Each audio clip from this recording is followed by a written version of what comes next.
Bismillahirrahmanirrahim. Assalamualaikum warahmatullahi wabarakatuh. Selamat datang di podcast Taklim yang dipersembahkan oleh Direktorat Penerangan Agama Islam Kementerian Agama Republik Indonesia. Nah, Sobat Taklim, perkenalkan saya Anti Husnawati yang akan menemani Sobat Taklim pada tema kali ini.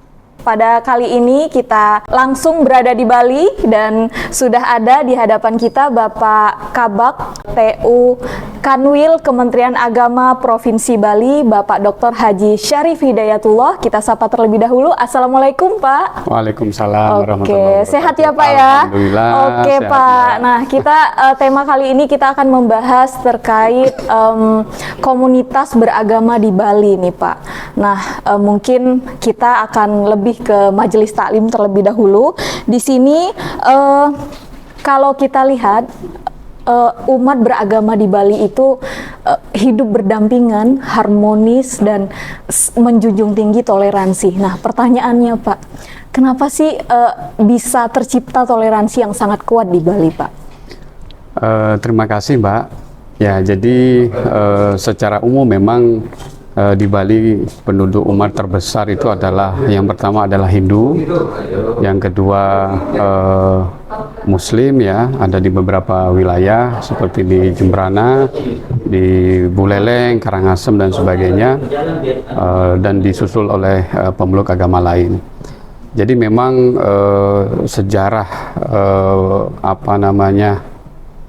toleransi agama di Bali ini memang sejak zaman kerajaan dulu memang. Dan sampai turun-temurun itu kita masih mempertahankan. Ya, jadi Islam menurut sebagian tulisan sejarah itu ada yang masuk ke Bali itu pada tahun 1912. Jadi sudah sangat lama. Jadi di sana sudah terjalin hubungan baik antara pemeluk agama Islam, Hindu, dan pemeluk agama yang lain. Baik. Nah, jadi sampai sekarang kita masih mempertahankan itu. Baik. Jadi ada budaya-budaya memang di Bali ini, misalkan kalau seandainya ada Hari Raya Galungan, kita orang Muslim itu ada istilahnya tuh ngejot. Ngejot itu apa ya? Kita datang ke tempat saudara kita yang Hindu dengan membawakan beberapa makanan lah untuk kita saling silaturahmi. Nanti kalau misalnya Lebaran tiba, nanti saudara kita yang Hindu juga berkunjung ke tempat kita. Nah, saya rasa itu yang menjadi penguatan-penguatan kenapa umat beragama di Bali itu bisa bertoleransi. Dan kita sudah terbiasa ketika itu saling membangun satu sama lain. Misalkan ada bangunan di Puri, saling bergotong royong lah antara umat Hindu dan umat Bali, baik dalam muamalah maupun dalam kehidupan sehari-hari. Baik, ya. Baik. Berarti itu memang sudah ada sejarahnya dahulu, terus budaya itu terus dilestarikan hingga saat ini. Nah, pertanyaannya gini Pak, ini kan Bapak dari Kementerian Agama, otomatis punya peran juga yang lebih besar. Nah, kira-kira kolaborasi apa Pak yang dilakukan hingga menciptakan toleransi yang begitu lekat hingga di zaman yang serba global ini Pak? Ya, kita tentu di Kanwil Bali ya, jadi kita terbagi ada beberapa bidang-bidang teknis seperti bidang Bimas Islam, Bimas Hindu, Kristen, Buddha dan lain sebagainya. Dan turunannya di bawah pun dari sampai unit terkecil, misalkan di Bimas Islam ada Bimas Islam Kabupaten, di dalamnya ada KUA, di bawahnya ada penyuluh agama, sampai unit terkecil itu ada majelis taklim di bawah. Baik. Ya, di Hindu pun demikian. Ya, jadi hampir sama, di Hindu itu ada penyuluh agama Hindu, ada pasraman, ada seke, teruna-teruni, ya kayak lembaga-lembaga keagamaan yang ada di lembaga adat dan sebagainya. Nah, tentu semangat-semangat kebangsaan tentang moderasi beragama, toleransi dan lain sebagainya, kita bahwa lembaga-lembaga non formal yang ada di bawah itu adalah mitra strategis Kementerian Agama. Baik. Jadi itulah yang kita gunakan untuk mengafirmasi, terus kita membuatkan regulasi, kepastian hukum, sampai kita usahakan untuk memfasilitasi. Baik. Jadi seluruh kegiatan-kegiatan keagamaan yang ada di bawah. Baik. Yang paling ini adalah dia adalah ya kita apa ya selain mitra, kalau saat ini penyuluh ini kan memang etalase terdepan kita. Dan banyak penyuluh-penyuluh kita ini juga bergabung di Majelis Taklim. Jadi menjadi ustazah di sana, menjadi pengurus Majelis Taklim. Nah nanti pesan-pesan dari pemerintah tentang kerukunan, tentang toleransi, tentang moderasi. Nah, kita melalui penyuluh agama, melalui Majelis Taklim. Baik. Seperti itu. Baik, berbicara soal Majelis Taklim, ini sangat menarik. Di Bali ini ya Pak, ada Majelis Taklim. Nah, kira-kira ada berapa Pak Majelis Taklim se-Bali? Kalau menurut ini mungkin sudah sekitar 500-an ya. Wow, ya, luar biasa. Sudah banyak. Belum lagi yang belum terdaftar. Baik, Ya, baik. karena pertumbuhan Majelis Taklim di Bali ini juga sangat luar biasa. Baik yang di Muslim maupun yang di tempat-tempat lain. Karena kita tahu betul bahwa lembaga terkecil yang namanya Majelis Taklim ini adalah salah satu lembaga pembentuk karakter bangsa menurut saya. Baik, Mungkin ibu-ibu Majelis Taklim ini nggak paham. Artinya bahwa mereka adalah sangat berperan. Mungkin dia nggak merasa ini kan hanya tingkat di desa. Tapi bayangkan kalau saatnya desa-desa se-Indonesia itu melakukan hal kebaikan yang sama dan mempunyai dampak kebaikan, saya rasa itu akan membentuk mental, moral, karakter bangsa Indonesia. Baik, baik. Baik Pak, sejauh ini dari Kementerian Agama Bali, apa yang sudah disupport untuk Majelis Taklim itu sendiri Pak? Kita sediakan memang yang pertama untuk dai ya. Dai ada di penyuluh-penyuluh kita selain dari luar.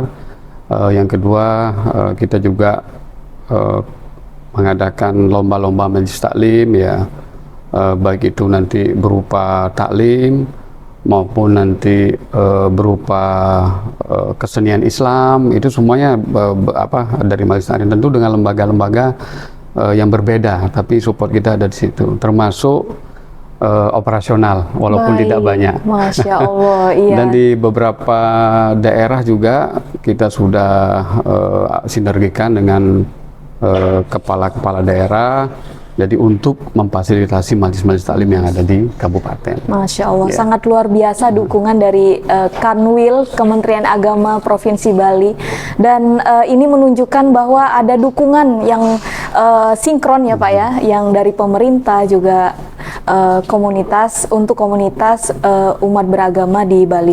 Nah, kita pengen tahu nih Pak, kalau tadi Bapak menyinggung kalau di umat Buddha, umat Hindu itu juga hampir mirip dengan budaya yang ada di umat Islam. Seperti misalkan kalau umat Islam misalnya setiap ada bulan Muharram kita bagi-bagi bubur atau apa biasa dilakukan. Nah, di sini ada juga ya Pak ya?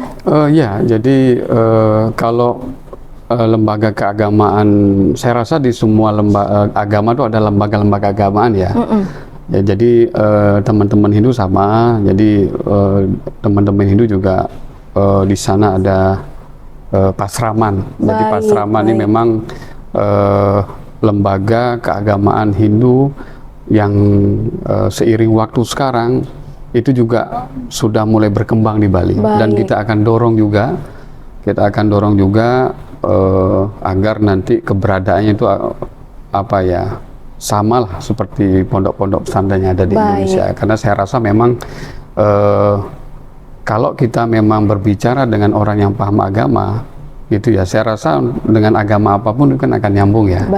Ya, kalau tidak dengan orang yang tidak paham agama, kadang-kadang walaupun seagama tapi nggak pernah nyambung. Baik, luar biasa. Oke, ini yang terakhir nih Pak, mungkin harapan Bapak mungkin atas nama Kementerian Agama Bali untuk komunitas agama di Bali, termasuk Majelis Taklim dan umat lainnya, apa nih Pak kira-kira?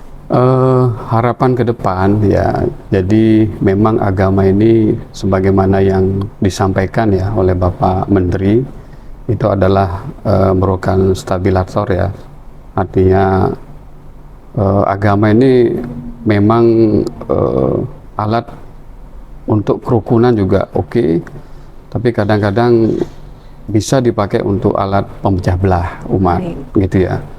Jadi Indonesia ini memang negara yang majemuk yang sangat luar biasa, dan alhamdulillah kita dianugerahi keberkahan oleh Tuhan Yang Maha Kuasa. Kita bisa hidup rukun dalam satu negara, tapi dengan berbagai suku, bahasa, dan bangsa.